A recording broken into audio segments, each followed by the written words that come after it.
سلام، به کانال من خوش اومدید. امروز آموزش سوسیس بندری داریم. سوسیس بندری رو همه بلدن درست کنن، ولی این روشی که من میگم هم خیلی راحته هم خیلی خوشمزه‌ایه.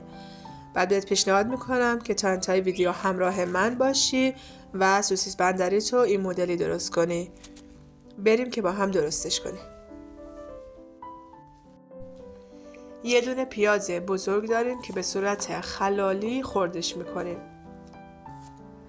من به ازای هر 4 دونه سوسیس یه دونه پیاز بزرگ استفاده میکنم. هرچی پیازش بیشتر باشه سوسیس بندریتون خوشمزه تر میشه.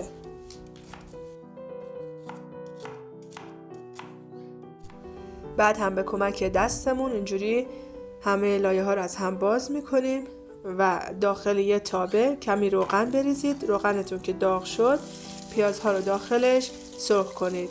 احتیاج نیست که پیازتون طلایی و سرخ بشه، همین که نرم و سبک بشه کافیه.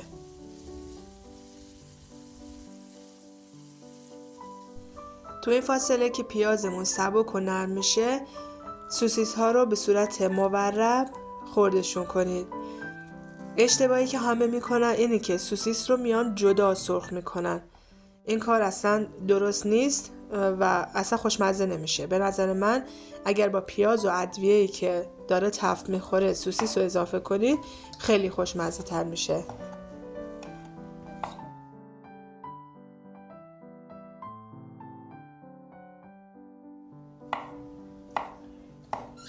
سوسیس ها که تموم شد میریم سراغ فلفل دلمه‌ای.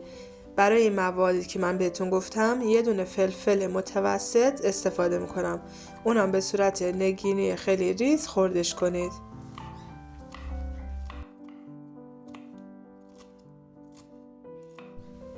پیاز تا جای حرارت ببینه که تغییر رنگ نده، فقط اینجوری سبک و نرم بشه. وقتی به این شکل در اومد فلفل دلمه‌ای که نگینی خرد کردی رو بهش اضافه کنید. یه هم بزنید. یکم که تفت خورد نوبت اضافه کردن ادویه هاست. من نمک میزنم، فلفل سیاه فراوون میزنم، میتونید یکم از فلفل قرمزم استفاده کنید و یکم هم زردچوبه میزنم. بعد دوباره با هم تفت میدم که قشنگ عطر ادویه ها بلند بشه. بعد هم 2 قاشق غذاخوری رب گوجه دارم، اونم بهش اضافه میکنم. شروع میکنم به هم زدن تا ربم حسابی رنگ باز کنه و همه مواد با هم مخلوط بشن. ربمون که حسابی سرخ شد و رنگ باز کرد نوبت اضافه کردن سوسیس هامونه.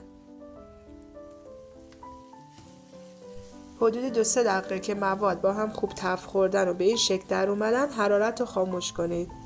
من برای ساندویچ سوسیس بندریمون از گوجه و خیارشورم استفاده کردم.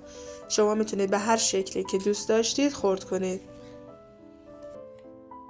دوست قشنگم، اگر این ویدیو رو دوست داشتی و برات کاربردی بود و لذت بردی ممنون میشم دکمه سابسکرایب رو بزنی و بقیه ویدیوهام هم ببینید.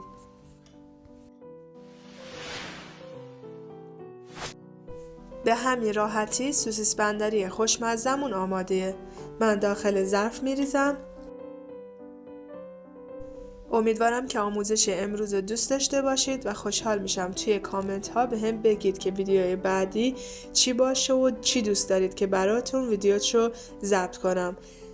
لایک ویدیوی من فراموش نشه و مرسی که تا انتها همراه هم بودی.